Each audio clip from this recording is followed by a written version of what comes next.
what we're dealing with when we're talking about chronic stress. Hi, I'm Michael Westgate. Thank you for joining me. I've helped people with chronic pain for over 2 decades.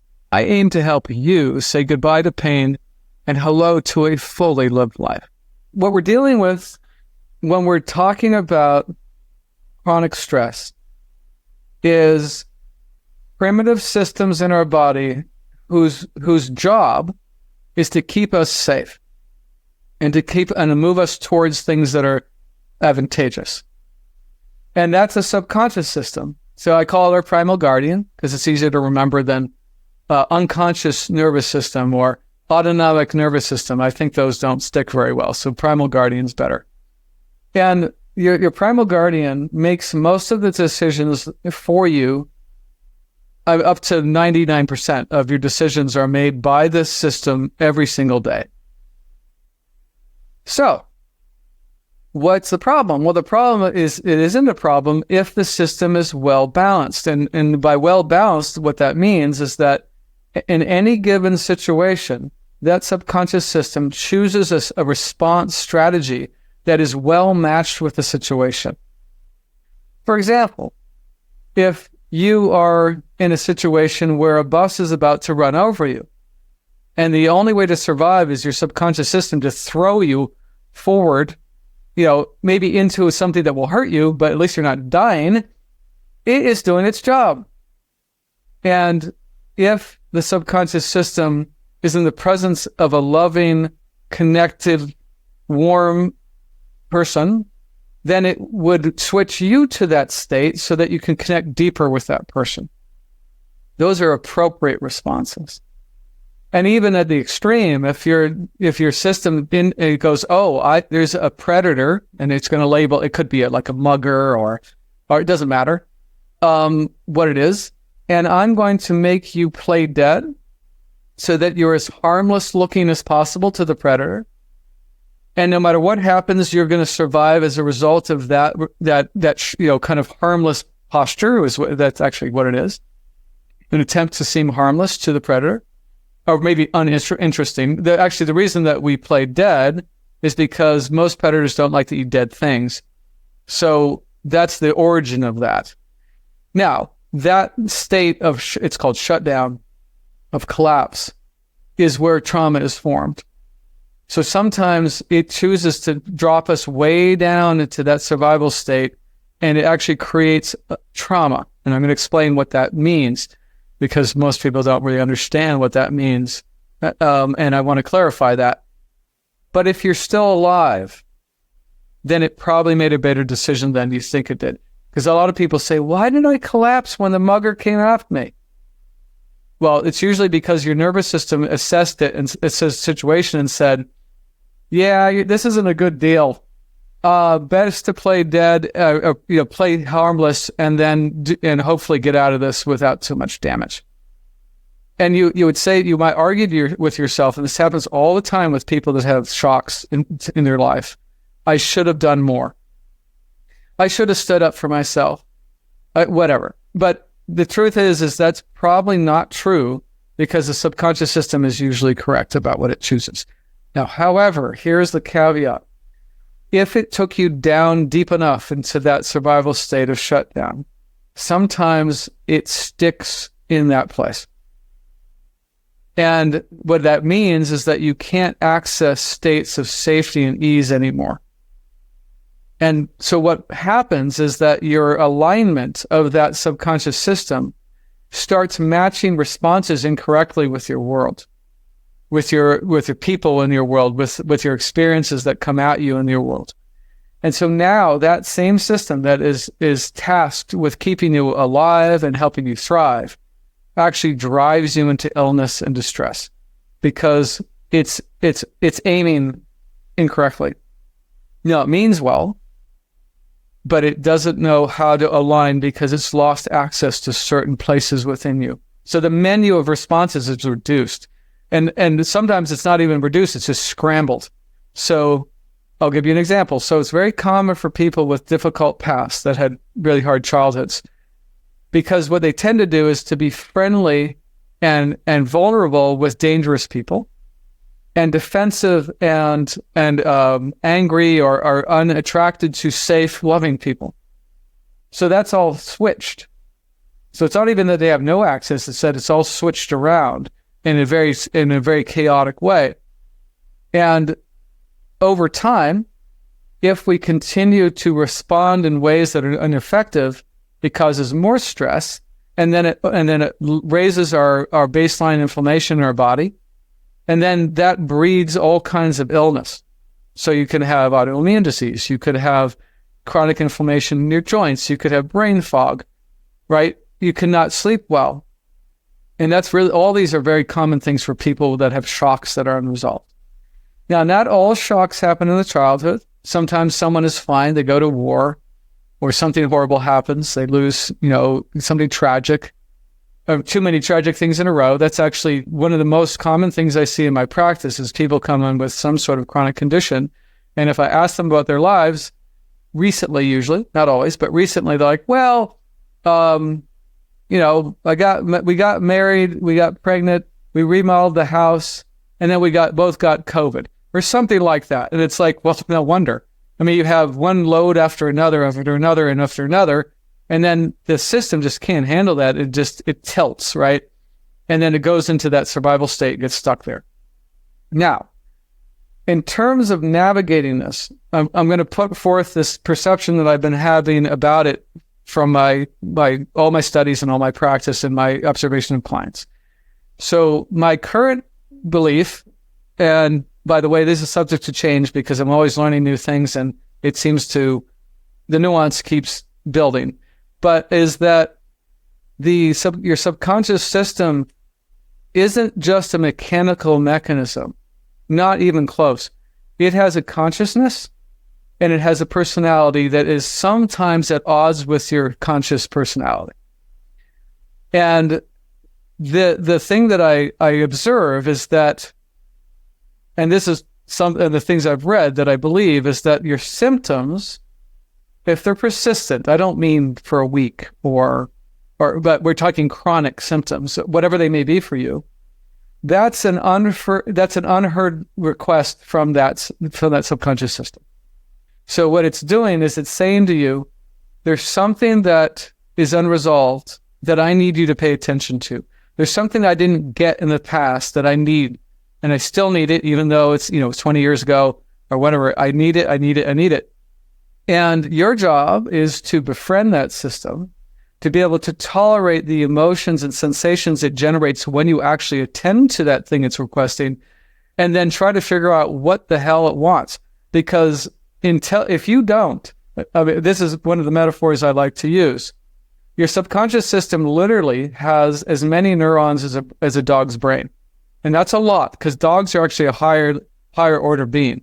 I mean, they're pretty up there in terms of intelligence and capacity.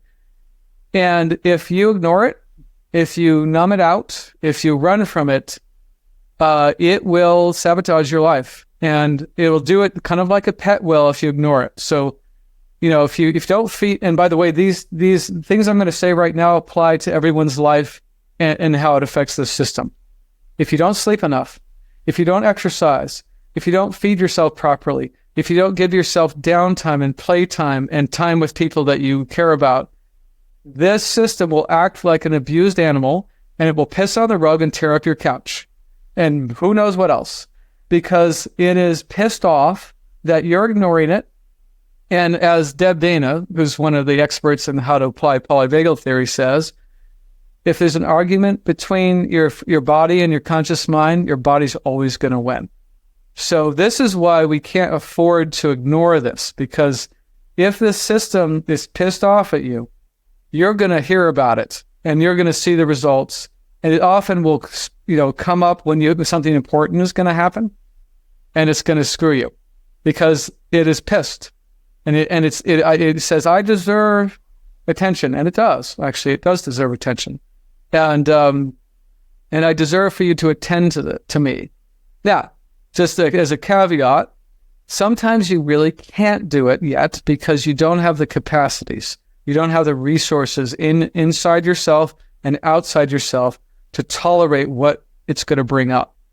So typically if you get to a more, I would say, advanced stage of these practices, what will happen is that you're going to have something come up, and it often is in the form of a trigger. And if you can take time to attend to yourself, the sequence is usually something like this. You'll feel these really intense emotions that it's about as fun as getting a root canal. And if you stay with it and you use the techniques that you learn here or elsewhere, you'll be able to tolerate long enough for it to start shifting. And my experience is that there's a certain way to attend that is most helpful. And I'd be interested if you guys try this to get your feedback, because I'm not telling you I'm right. I'm telling you I know this from my own experience, and I'm guessing it may be true for others, is that if you literally lovingly attend to it. So in other words, act like it's a child asking you for help. And you say, okay, I hear you're upset. What is it that you want from me? I mean, but you have to ask sincerely. I mean, not kind of flip it. Like, what do you want? Come on. No, I mean, what do you really want from me? And then shut up and listen and just be with it. And I had an experience about a month ago with this that completely blew me away. Because I haven't been able to do this until recently, and that's the other one I'm going to tell everyone here. Don't think that because I'm teaching this to you guys that I've got this handled. I do in a sense, and I've made a lot of progress, but this continues, and it gets deeper and it gets more surprising as I go. So I'm not the expert dictating. What I'm doing is I'm saying I'm in a spirit of exploration, and I'm inviting you guys into that exploration with me so that we together can discover things and figure out how to navigate ourselves. Because it's also very individual to some degree. But anyway, so I sat with this sensation. It was very intense. And I was able to ask it for, what do you want? And the attention I was giving myself created these absolutely wild sensations in my body. I had these prickly, tingly sensations. They weren't unpleasant. That were extremely intense. They started at my chest and went down my arms, especially, but into my legs as well. And every time, so I kept asking, and every time I asked, the sensations got less. And eventually, I think it was 5 rounds, they were almost non-existent, the sensations. And so my takeaway from that first stage was that what my system really wanted was that kind of attention. It wasn't anything else. It's not like, nothing fancy. Just pay attention to me. And then from there, I was able to see how these intense emotions were things that I had been projecting out onto other people. And that the reason I did that was because it was absolutely unbearable to be with them myself until that time. And then I was able to uncouple that projection and be with it fully. And then, I had to be aware of some things about myself that weren't really fun to be aware of. Mainly the sorts of things that I tend to do when I'm triggered to other people that aren't right. And that was hard. Like it's not easy to look at yourself and see things you don't want to see. I think Carl Jung said, the place you most need to look is the place you least want to look. So that in terms of your growth or your healing. Now, I'm not promising every experience that you're going to have is like this, but I wanted to give you an example of something that I experienced that I felt was very real. And not only that, but after that experience, I felt a lot better for quite a while. Like I kind of felt like I was a new level of being with myself in a good way. And I began to show up better for other people, I noticed after that. So what's happening here is that you are creating a relationship with this primal system, and basically what you're doing is you're creating a covenant between your conscious mind and the primal system. And when we're in pain, there's a battle between them. This is my experience. So you have the conscious mind arguing for something it wants, and it doesn't want to deal with this part. It's an agenda here that is disconnected from this. So what we really want is when you're having that conflict is you need to come to terms between the two agendas, because there's two different agendas. It's almost like there's more than one personality within you, which, by the way, neuroscience supports that. We have multiple competing agendas within us. That is the quote from a psychologist that I learned that from. And you need to learn how to negotiate a truce and a covenant between them if you want to live a good life and you want to heal from chronic issues. That's my opinion. And it's that regular attention to that place, and that's what the practices are, at least partly, that can lead to that connection with yourself that will lead to healing ultimately. And people, by the way, one of the ways you'll know you're doing well is people around you will comment how you're different. Which is, I've experienced that over and over again even with my clients. I've had some clients that have been with me for almost 20 years. And one of them said to me about 4 years ago, when I really started to get these things under my belt, she goes, Michael, you are really different. She goes, I could see it in your face, your voice.